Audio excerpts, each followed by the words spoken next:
and welcome back to another episode of What in the World is Dyscalculia? Previously known as What in the World is Dyscalculia, and some people have asked me to go back to the older pronunciation. It's easier on their ears. So if it's tomato, tomato, data, data, dyscalculia, dyscalculia, as long as we're talking about the math learning disability, I think we're all doing fine. This is Dr. Honora Wall, the host of our podcast, and this podcast is hosted and sponsored by EduCalc Learning, which is my for-profit company with a full line of in-person and online training for teachers and educators, online math classes for students and adults who have dyscalculia, and I'm really happy to be talking with you today. I have one event this week that led me to a couple of different thoughts that I wanted to bring up and discuss with you. The wrap up, the synopsis of what happened is that I was in an online forum for people and families who are helping people with dyscalculia, and a person posted saying they'd recently gotten this diagnosis, they were working with their case manager, and they wanted to advocate for having a calculator at all times. They wanted to know what that wording was supposed to look like on a 504 or an IEP. And I responded, and paraphrasing, said that they could ask that case manager, do they ask students to take off their glasses before they take a reading test? Would they ask a student who is on crutches to leave them at the door of the classroom? No. For the same reason, we don't limit calculator use for students with dyscalculia. Well, of course, this was an online forum, and I typed it, and the person responded, and to paraphrase their response, said, I'm not looking to take that kind of an attitude. I just want to know how this is supposed to be worded so I can help my child. And I thought, oh my gosh, when we type, our tone of voice does not come out. And what I had typed, the word choice, made this sound very angry and combative. So that was the first thing I thought I would just bring up. It was such a good reminder, and I responded and thanked the person for reminding me that tone of voice is very important in getting our ideas across. And I expanded my thought, which was really what I meant to say, and this is what I think is useful for our audience, is that when we're talking to people who are brand new to the math learning disability and they aren't sure about some of these accommodations and interventions, using a metaphor or an analogy can be helpful. People are already used to supporting people who have things different from us, visible or invisible disabilities or differences. There are plenty of people in the world who do not wear glasses, but they understand that some people do. There are plenty of people in the world who have never used a pair of crutches, but they understand that if a person has crutches, they're going to need a little extra assistance. So we're already used to supporting people in a number of circumstances, whether or not those circumstances apply to us. And the same thing is true with dyscalculia.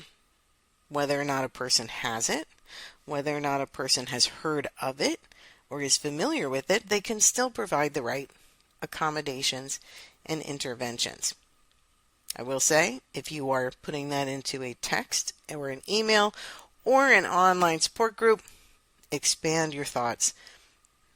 Watch your wording so that the tone comes through in an appropriate manner.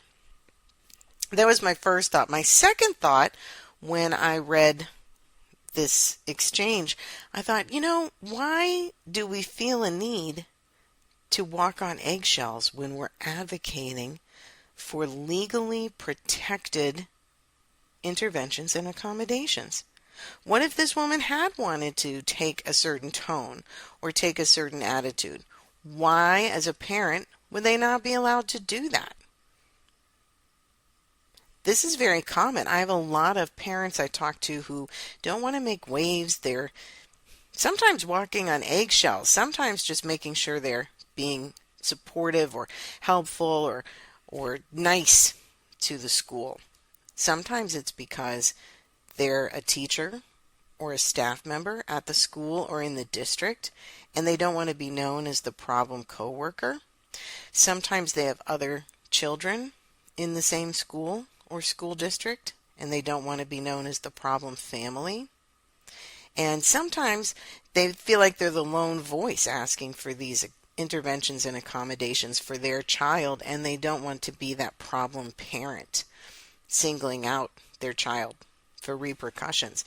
I wish I could say that repercussions never happen, but I believe we all know that is not true.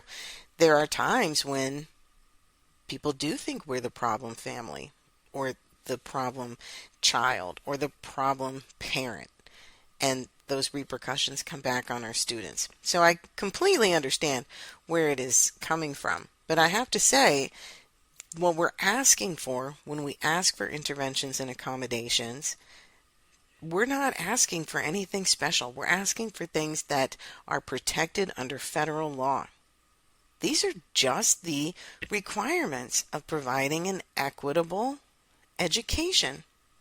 And honestly, they're not that difficult to do. Letting a student have the use of a calculator or multiplication list or worked examples or their notes under all circumstances, including quizzes and tests, it's not that difficult. That's not a hard thing to provide. It might not be something an individual teacher wants to do because it doesn't meet their traditional ideas of what learning looks like. And in that case, I would use the metaphor to say, well, it's kind of like going to a doctor who wants to put leeches on you if you're sick. We know more about medicine now, and we don't do that. And we know more about education now, and we know more about learning disabilities. So there are things we do now that we did not used to do before, and that's fine. So other accommodations and interventions that we ask for, having extended time, having a separate place to take a test without distractions, having some sort of prompt either through reference sheets or notes. These are not excessive things that we're asking for. We're not putting teachers out when we ask for them. And it's very important that counselors and case managers and the person at your school who is handling this stuff, that they understand that they need to require, or they are required to offer these services. And if you need more information about those services or what's appropriate for dyscalculia, please email me, honora@educalclearning.com, or visit educalclearning.com or the DTRI.org. That's the name of my nonprofit, the Dyscalculia and Training Research Institute, www.thedtri.org. And that really brings me to my third thing I was thinking after reading this exchange. What the person was looking for was an example. What should an IEP or 504 look like for a student who has dyscalculia? And those are very hard to find. So that's a project that I'll be working on very soon. Getting that information just out on the website so that parents can have an example to take with them when they're having their meetings at schools. And just to give you some more information about how to use that language appropriately.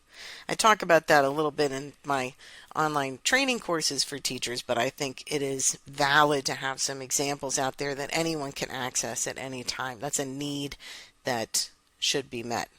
If you have questions about what your IEP or 504 should look like, please let me know and I'll make sure to include them. I definitely want to include what we need to do for dyscalculia. Mostly it's having the access to those external resources. 1 to 100s chart or a multiplication list, not the chart, but the old-fashioned times tables, and a calculator use as we get into fifth grade and above. That's the biggest one that people seem to be unfamiliar with or struggle against providing. There are some other ones that are really helpful for processing speed disorders, visual spatial issues, or working memory issues. And those are all pretty common for students who have dyscalculia, so I think they can be handy to be included in an IEP or 504. Of course, if you're lucky enough to have a full neuropsych evaluation, then we can use that to really specify based on the results of that evaluation what accommodations we need for processing speed or visual spatial or things like that.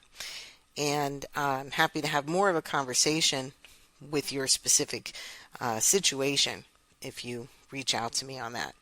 So my 3 takeaways this week, 3 things that I thought about and an important lesson I was reminded of. 1, tone of voice over the written word is not always clear. It doesn't always convey what we actually mean.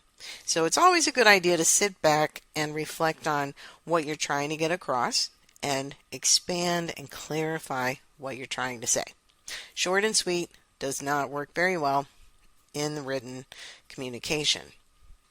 And then my second thing, don't be afraid to advocate for your student or for yourself. The things that we ask for to support people with dyscalculia are federally protected accommodations, and they're really not that difficult. It's not special treatment. And people need to understand what the accommodations are, and we have a right to ask for them. And however that form needs to take, if you want to be nice and polite and not cause any waves, that is one way to approach it. And if you sometimes get angry and you've just had enough, that is valid as well.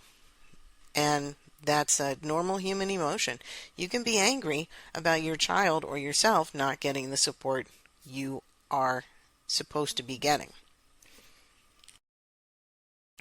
And then my third piece is that I'm making this pledge to you that I'm going to get those examples out there. If you're finding examples of 504 IEP language and you have a resource to share, please share it with me, and I'm happy to put it out to that wider audience.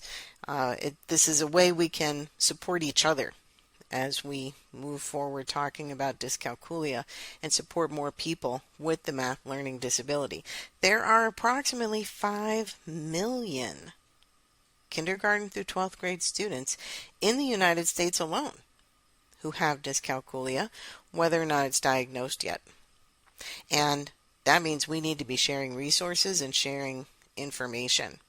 And I'm happy to do that through my 2 avenues, educalclearning.com and thedtri.org, or through my Facebook page or LinkedIn, or you can email me, honora@educalclearning.com, for any questions or help I can provide. I'm happy to do so. This is Dr. Honora Wall, and I thank you for listening to What in the World is Dyscalculia, and I am off to work on some 504 and IEP language with clarity and making sure my tone of voice comes through properly. Thanks for listening.